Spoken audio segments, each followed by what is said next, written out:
그래, 고등학교 그만 다녀. 고등학교 그만 다녀. 진짜 다 떼고 수행평가 너무 힘들지? 네. 그러게. 수행평가 뭐 그걸로 얼마나 평가한다고. 그냥 그래도 별로 점수도 별로 크게 안 받으잖아요. 애들을 괴롭히긴 하지. 정말 진심으로 정시는 정말 매력적이에요. 수능 준비를 하나도 안 해도 되고 맞아. 진짜 생기고 안 참여해도 근데 정시는 돌리기에 좀 아까워요. 그렇지. 봅시다. 우리의 자습서 325쪽입니다.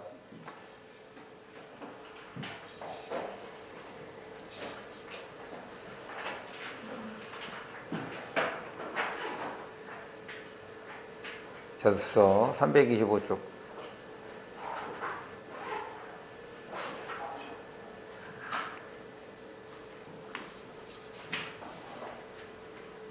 이제 두 번째, 이제 지난 시간에 살펴봤던 건 설득하는 글을 이제 본 거고, 지금 이번에는 그걸 바탕으로 우리가 설득하는 글을 써보는 단원이에요. 봅니다. 일단 쓰기니까, 이제 장문이니까 글쓰기 단계를 여러분들이 간단하게 좀 확인을 하고 본문을 보는 걸로 할게요. 글쓰기 단계.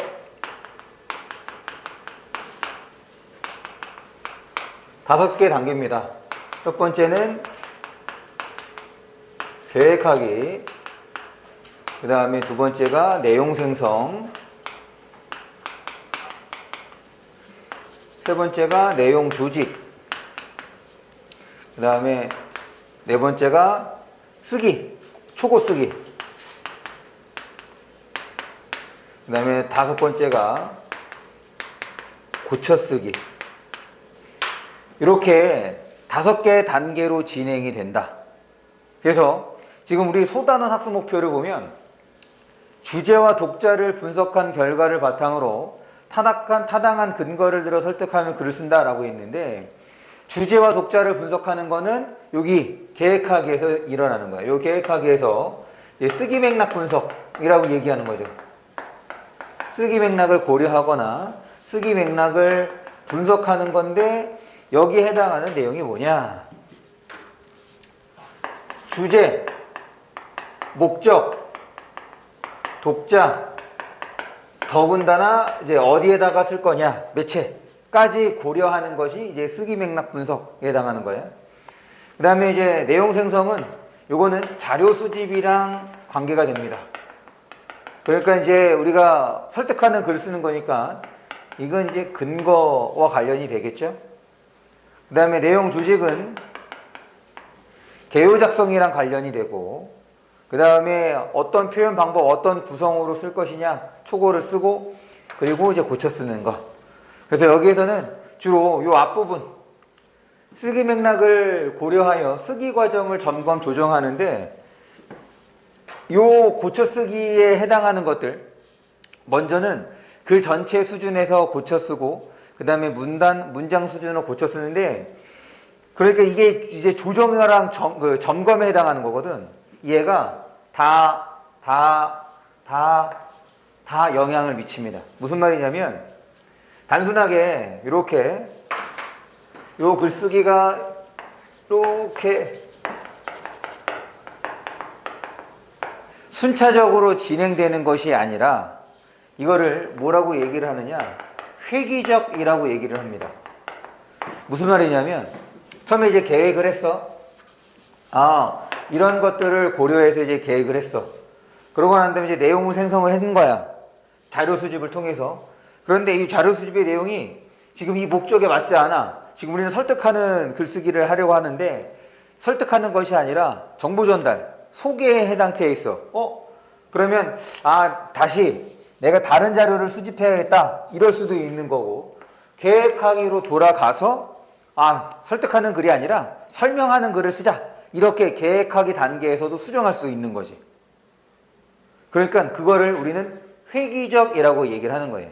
그러니까 모든 단계에서 점검과 조정이 벌어진다고 생각을 하시면 되겠다. 여기서는 일단 여기 쓰기 맥락에 초점을 두고 지금 이제 소단원이 구성이 되어 있으니까 그 측면에서 접근해 주면 될 것 같아요. 다음 내용을 보겠습니다.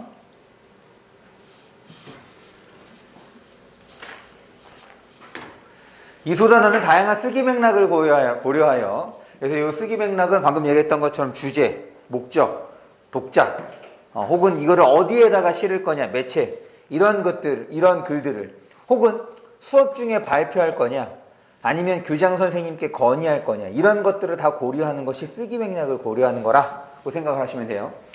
다양한 쓰기 맥락을 고려하여 적절한 자료와 타당한 근거를 바탕으로 설득하는 글을 써볼 수 있도록 구성되어 있다. 글을 쓰기 전에 먼저 주어진 글을 읽으면서 글쓴이의 주장과 근거의 타당성을 따져보고 글쓰기 맥락과 글쓴이가 선택한 자료가 글에 어떤 영향을 미치는지 이해함으로써 글쓰기의 바탕을 다질 수 있도록 한다. 그래서 이런 것들을 통해서 우리가 글을 한번 써보자 라는 얘기입니다. 그래서 먼저 윤리적 소비에 해당하는 글을 좀 읽어볼 거예요. 그 다음에 지금 설득하는 글쓰기의 실제에서 방금 얘기했던 우리 글쓰기 단계가 주제 선정 및 예상 독자 분석하기 이게 바로 계획하기에 해당하는 거지. 그리고 맥락 분석에 해당하는 거고 그 다음에 자료 수집, 주장과 근거 마련하기 여기까지가 이제 내용 생성이라고 볼 수가 있겠죠. 그 다음에 내용 조직 이게 이제 개요 작성하기에 해당하는 것. 그 다음에 글 쓰고 고쳐 쓰고. 근데 이런 과정들이 그냥 이렇게 순차적으로 해서 딱 글을 썼으니까 끝, 고쳐 썼으니까 끝이 아니라 이제 돌아가면서 다시 그 전 단계로 돌아가서 고칠 수 있다. 이게 이제 회귀적 단계라고 얘기를 하는 것. 그 다음에 네, 넘어갈게요. 이제 본문을 보겠습니다.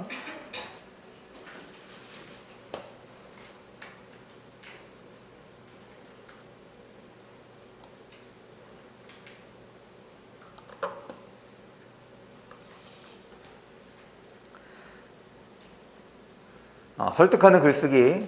먼저 어디를 보냐면 지금 우리 본문을 보기 전에 오른쪽에 우리 326쪽이에요. 326쪽 오른쪽을 보시면 제재 핵심 정리라고 해서 간단하게 설명되어 있는 거 있어. 그거 먼저 보고 본문을 보겠습니다. 갈래는 논설문이고 그렇기 때문에 성격은 설득적이 되겠고 주제 합리적 소비의 대안으로 부상한 윤리적 소비. 그러니까 대안이라는 말이 그걸 대신하는 거라는 거잖아. 그러면 합리적 소비가 어떤 걸 의미하고 윤리적 소비가 어떤 걸 의미하는지를 구분을 해야겠네. 특징입니다. 첫 번째, 윤리적 소비의 뜻을 정의하여. 이게 이제 표현 방법이라고 볼 수가 있는 거죠. 정의하여. 그리고 정의에다가 동그라미 쳐주시고 정의의 방식이 어떻게 돼? 정의의 방식은 뭐뭐는 뭐뭐이다의 형태를 보여주는 것이 정의야. 정의를 통해서 이제 개념을 제시하는 거죠. 다시 봐봐. 개념은 내용에 해당하는 거야. 정의는 문장 형식에 해당하는 거야. 그래서 이거를 좀 구분을 할 수 있어야 돼. 예를 들면 A는 이런 특성을 지니고 있다 혹은 이런 거를 말한다 고 하면 이제 정의라고 할 수가 있는 거지. 그런데 이런 특성을 지니는 것을 A라고 한다. 이거는 정의의 방식이 아니야. 그냥 개념을 제시하는 거지. 무슨 말인지 알겠어? 이거를 꼭 시험 문제에 내겠다가 아니라 정의라고 하는 것은 어떤 형식으로 문장을 쓰는지고 그걸 바탕으로 내용이 제시가 되는 게 바로 개념이 되는 거예요. 그래서 개념을 정의한다. 그래서 개념이 나오면 무조건 정의가 해당하는 건 아니다는 거 좀 생각을 해 주시고 그 다음에 두 번째입니다. 특징에서 두 번째 점이야. 비유를 통해 의미를 효과적으로 강조하고 인용을 통해 주장의 신뢰성을 높이고 있다. 주장의 신뢰성을 높인다는 얘기는 이 인용이 바로 근거가 될 수 있다는 얘기인 거지. 그래서 지금 이제 비유가 나타나는 부분하고 인용이 나타나는 부분을 우리가 본문을 통해서 확인을 하면 되겠습니다. 그럼 본문 볼게요.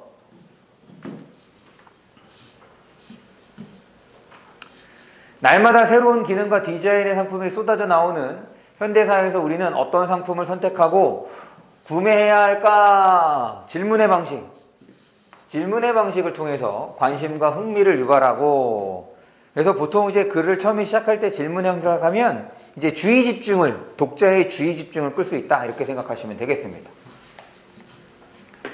대부분의 소비는 가격과 품질에서 높은 만족을 얻을 수 있는 방향으로 결정된대요. 당연한 거 아니에요?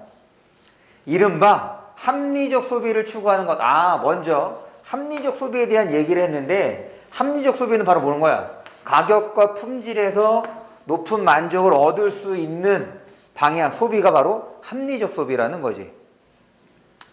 그러나 최근에는 저개발 국가의 인권이나 환경보호에 관심이 커지면서 윤리적 소비와 관련한 인식이 널리 퍼지고 있다.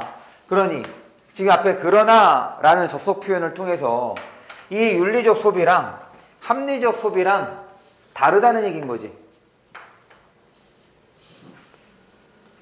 그러면 저기 합리적 소비가 대부분의 소비는 어쩌고저쩌고 정의가 아닌 거예요?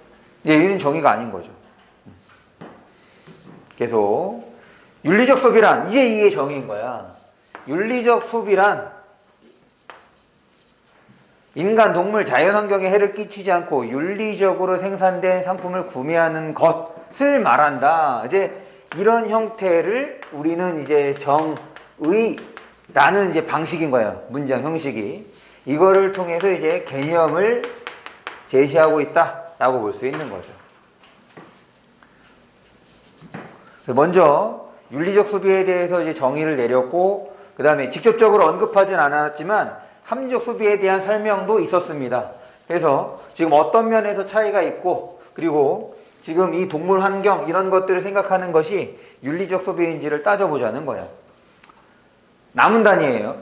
윤리적 소비는 더 나은 세상을 만들기 위한 정당한 권리 행사다. 윤리적 소비는 권리 행사래.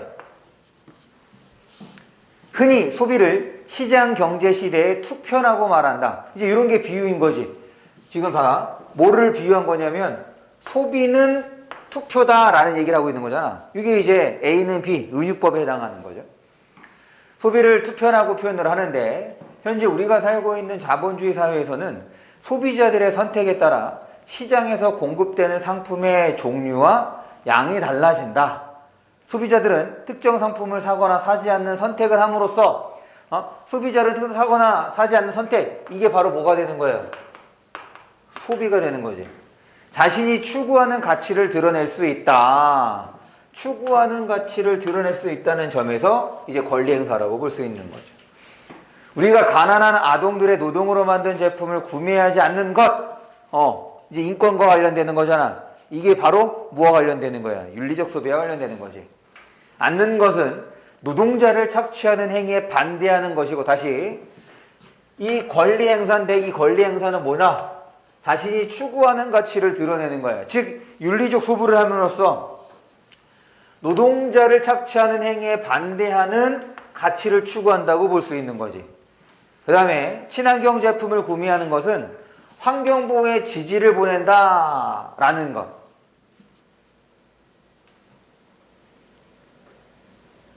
그쵸? 다문단입니다.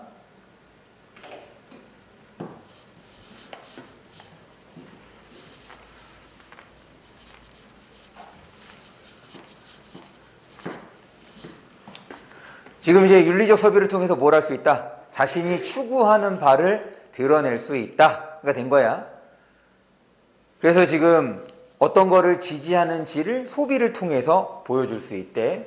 그 다음에 다문단이에요. 윤리적 소비는 세계의 빈곤 문제 해결에 기여한다. 빈곤 문제를 해결한대. 세계인권선언 제23조에서는 모든 사람은 차별 없이, 이제 이런 게 인용이 되는 거지. 지금 세계인권선언의 조항을 인용함으로써 지금 이제 뒷받침, 신뢰성을 담보하고 있는 거야. 모든 사람은 차별 없이 동일한 노동을 하면 동일한 보수를 받을 권리가 있다고 이제 규정하고 있다. 그러나 아직도 수많은 제3세계 노동자가 혹독한 노동을 하면서도 아주 적은 대가를 받는다. 그런데 우리가 노동자에게 공정한 노동의 대가를 지급한 제품을 구매하면, 즉 뭐하면? 윤리적 소비를 하면 그들의 빈곤을 완화하고 경제적 자립을 도울 수 있다. 다시, 지금 공정한 대가를 지급한 제품을 구매하면이야. 그럼 당연히 이 제품은 기존의 제품보다 어떻게 했어? 기존의 제품보다 가격이. 올라가요. 그렇지. 지금 이거야.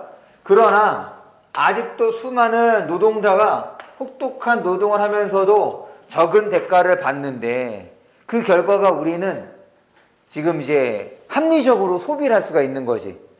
지금 앞에서 합리적 소비가 뭐였냐면 만족도를 높이고 그 다음에 가격에서도 우위야. 그러니까 비싼 거를 구매해서, 그러니까 당연히 비싼 거를 구매하는 만족도가 그만큼 올라가야 되는데 비싼 거를 구매하지 않더라도 만족도를 높일 수 있는 게 바로 합리적 소비가 되는 거 아니야. 그런 측면에서 윤리적 소비는 합리적 소비보다 어떻게 더 큰 돈을 이제 부담할 수 있는 거지. 더 비싼 제품을 사야 될 수밖에 없어. 왜? 공정한 노동 대가를 지급해야 하는 것이기 때문에. 그런데 그렇게 하면 그들의 빈곤을 완화하고 경제적 자립을 도울 수 있다는 거야. 제품을 팔 수 있는 거야. 제품이 팔리면 그만큼 계속해서 생산이 될 테니까. 그런데 팔리지 않으면 제품 생산 못 하는 거지. 그 공장, 그 회사가 망할 테니까. 사실은 지금 남운단에서 얘기했던 그 가치 추구, 권리 행사로서 가치 추구하는 것, 그거와 다 맞물리는 거지. 남운단입니다. 또한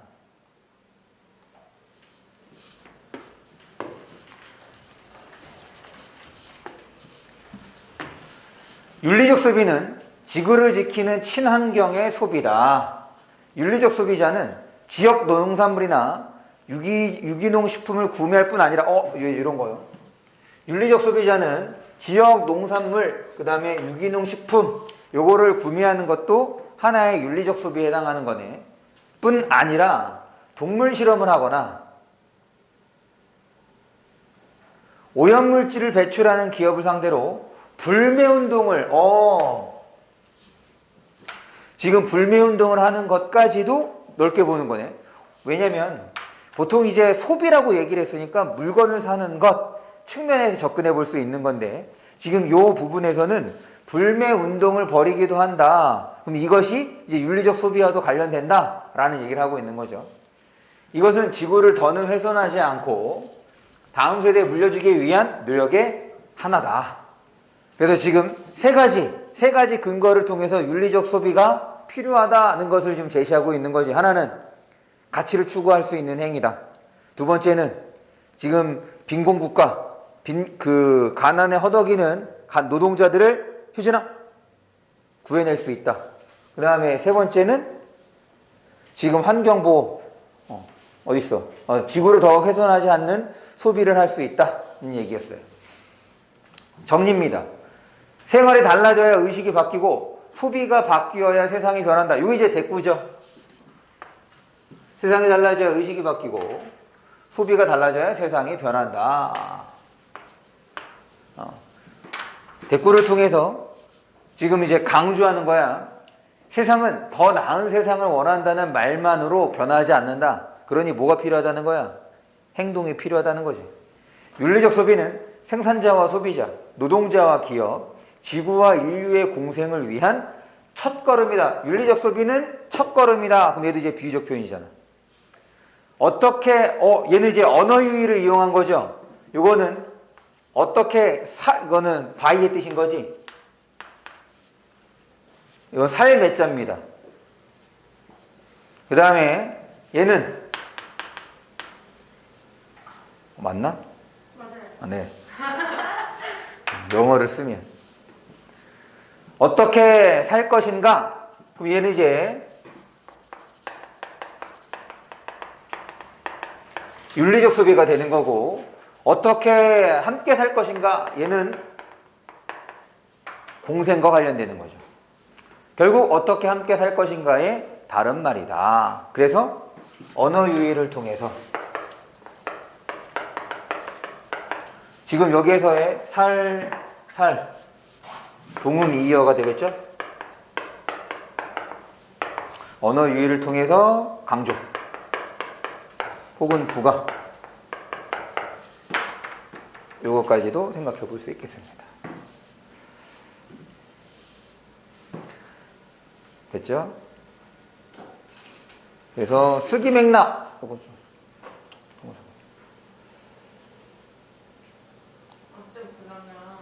네. 해운고 애들은 두명 들었어요. 해원고 1학년? 1명. 그럼 1대1이에요? 아니요. 걔는 다른 학교랑 같이 하죠.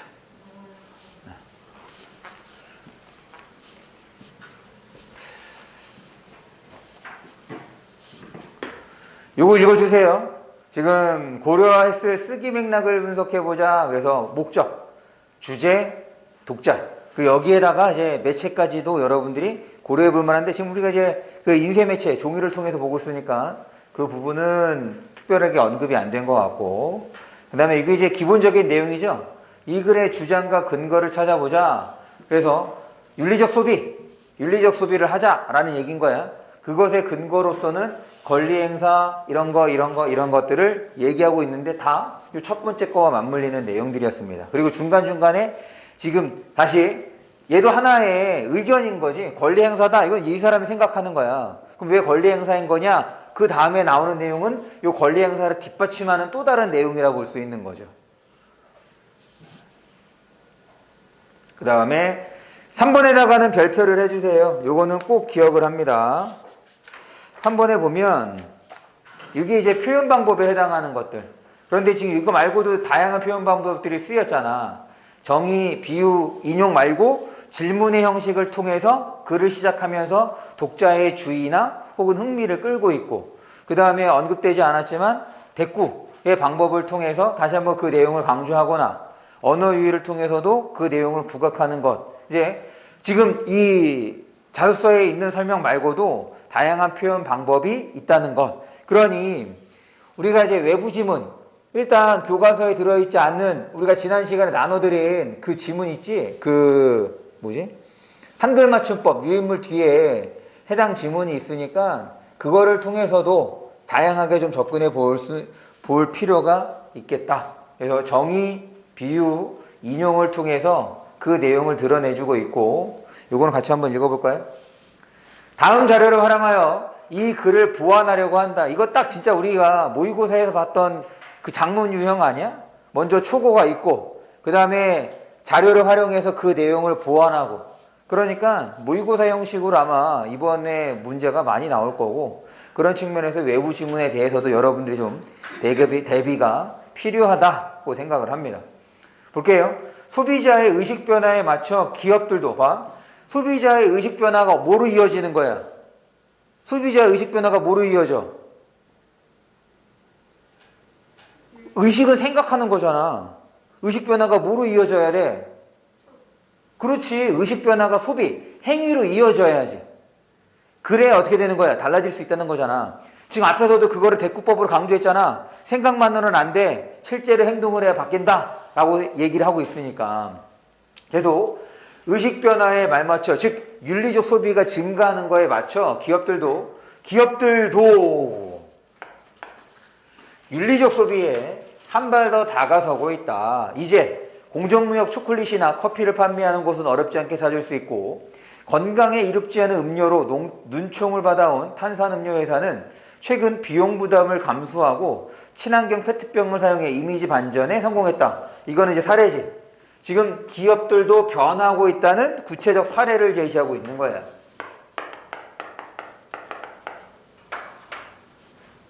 미국의 한 신발 회사는 한 켤레를 팔 때마다 아프리카 등 어려운 나라에 한 켤레를 기부하는 착한 경영을 펼치고 있다. 이제 두 가지인 거네요. 지금 친환경 페트병, 그 다음에 착한 경영, 이런 사례를 통해서 윤리적 소비에 한 발 더 나아가고 있다. 기업들도 달라지고 있다는 것을 이제 보여주고 있네. 그러면 이제 앞에서 얘기했던 그런 윤리적 소비가 필요하고 이걸 통해서 세상을 바꿀 수 있다는 것을 더욱 뒷받침해 줄 수 있는 사례로 볼 수 있겠죠? 그래서 예시답안을 보면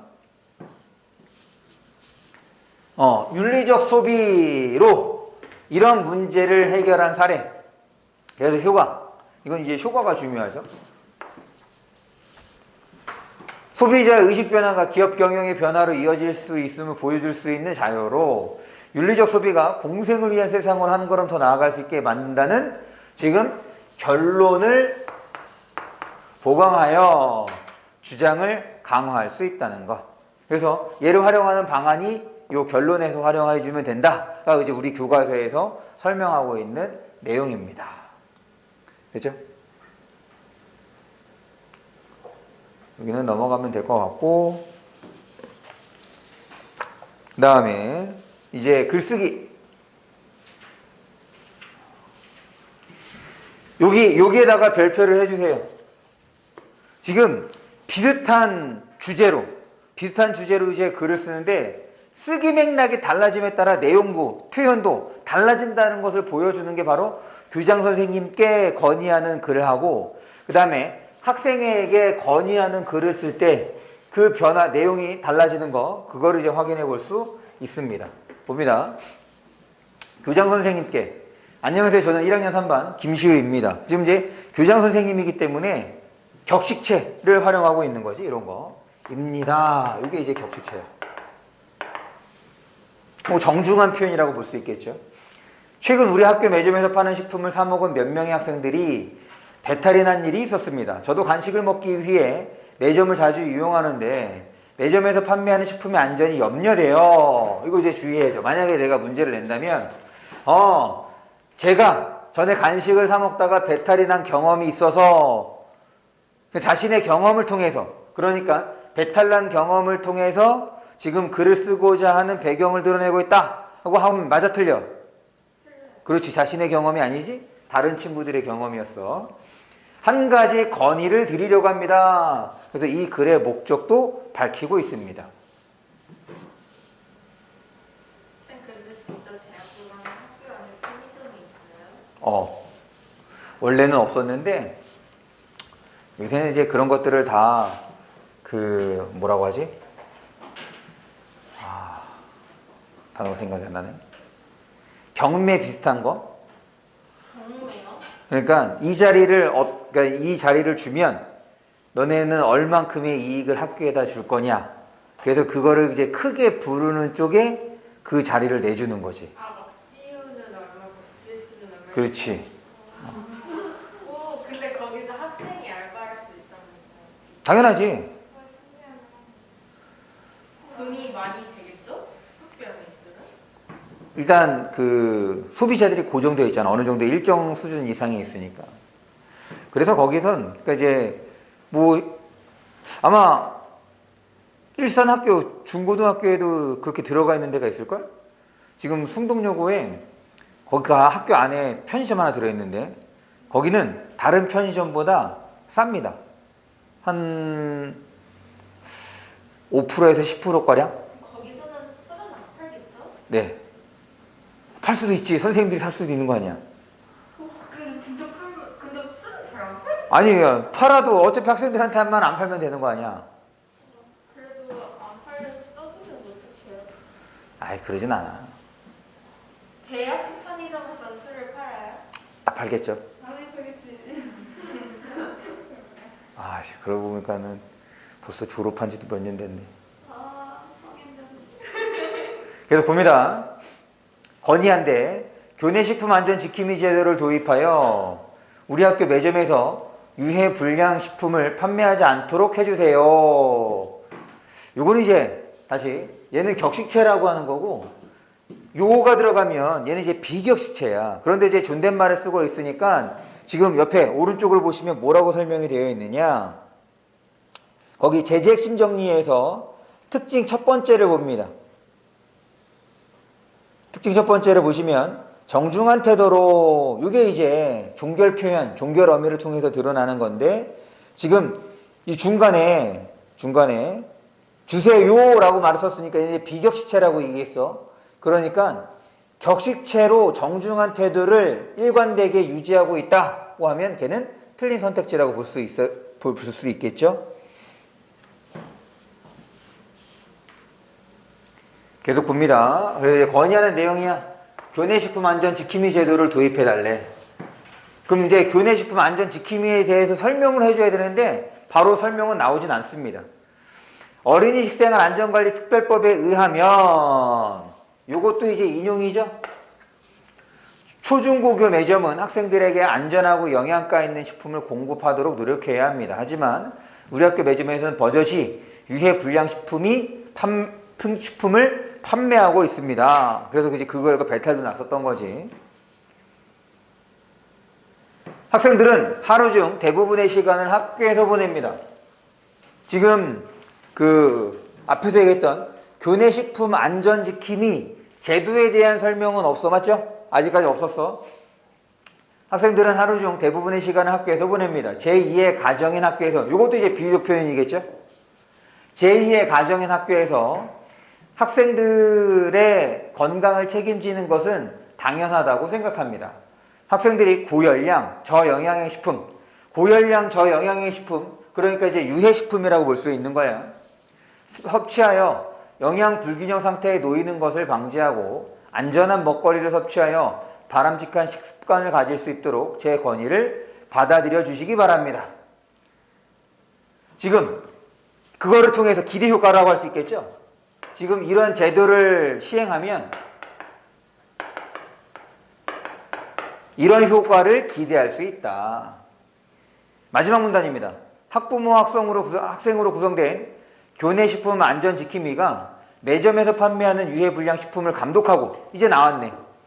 지금 이제 식품 안전지킴이가 해야 하는 일, 그 제도와 관련돼서 설명이 되고 있네요. 유해불량식품을 감독하고 전교생을 대상으로 식품 안전 기초 교육을 하면, 그래서 감독하고 지금 교육을 하는 사람을 두자가 이게 바로 교내식품 안전지킴이 제도가 되겠네. 학생 스스로 안전한 식품을 섭취하고자 할 것입니다. 다시 한번 교내식품 안전지킴이 제도를 도입해 주시기를 당부드립니다. 감사합니다. 그래서 맥락 분석한 걸 보면 목적, 식품이 판매되지 않도록 주제, 안전지킴이 제도를 도입해달라. 그래서 독자는 교장 선생님. 그 다음이 중요해. 이제 여기다가도 별표를 해주세요. 지금 독자를 바꿨어.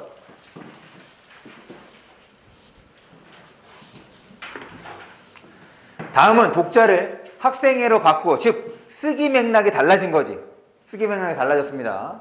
건의문을 다시 쓴 거예요. 그러면 이제 쓰기 맥락이 독자가 달라졌으니까 지금 요 식품 지킴이 제도는 교장 선생님이 시행할 수 있는 거야.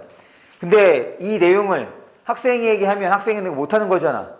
맞죠? 그러니까 학생이 할 수 있는 것 안에서의 건의가 이루어져야겠죠. 봅니다. 학생 여러분 안녕하세요. 저는 김시우입니다. 항상 우리 학교 학생들의 편안한 학교 생활을 위해 애쓰는 학생의 감사한 마음을 전하며, 앞에 거랑 좀 달랐네. 교장 선생님에게 되는, 교장 선생님이 노력하시는 모습에 대한 감사 인사가 없었죠. 여기는 이제 감사 인사가 있고. 이런 가식적인 말이 필요해요? 기분이 좋잖아. 안 좋을 것 같은데. 아니야. 이게 이제 예의라고 볼 수 있는 거지. 너무 형식적이에요. 그렇지. 형식적인 거야. 그런데 너무까지는 아니고. 근데 앞에 봐. 앞에 교장 선생님한테는 안 써줬잖아. 교장 선생님이 이제 뭘 해요? 아니 근데 난 누군지는 잘 모르겠어요. 그게 좋은 거야. 계속 봅니다. 두 번째 문단. 학생들이 교내 매점에서 안전한 식품을 사 먹을 수 있도록 유해 불량 식품 근절 운동을 시행할 것을 대의원회의 안건으로 채택해 주시기 바랍니다. 지금 이거 뭐 하자는 거야? 캠페인을 하자는 얘기인 거지.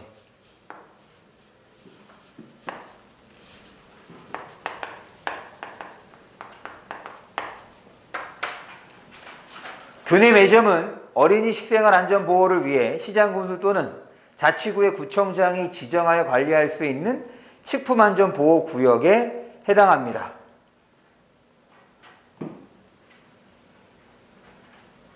계속 식품안전보호구역에서는 건강을 위협하는 유해불량식품의 판매를 금지하고 있습니다. 그런데 우리 학교 매점에서는 학생들의 건강을 해치는 유해불량식품을 버젓이 판매하고 있다. 여기 이제 사례를 뺐네요. 대신에 지금 식품안전구역의 개념을 제시하고 있고, 계속 학생회는 학생의 목소리를 대변하는 곳입니다.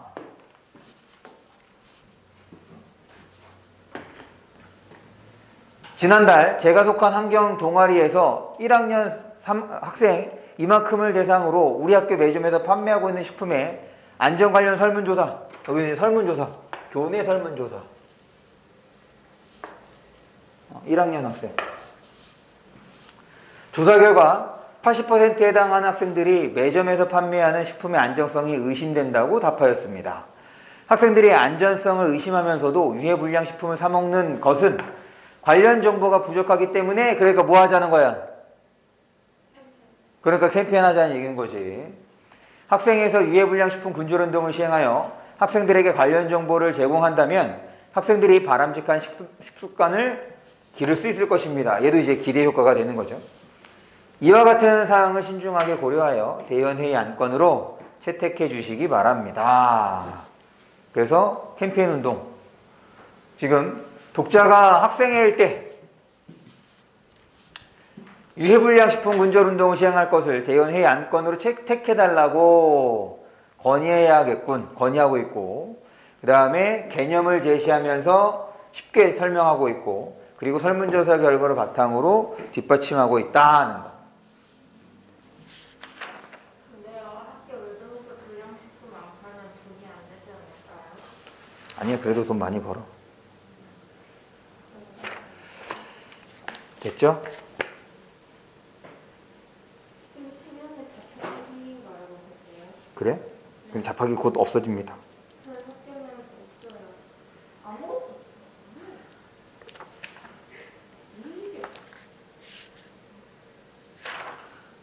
네, 여기까지 보는 걸로 할게요. 지금 뒤에 있는 거는 여러분들이 직접 활동하는 거니까 따로 설명을 안 해도 될 것 같고, 마지막 3단원, 세 번째 소단원을 설명합니다.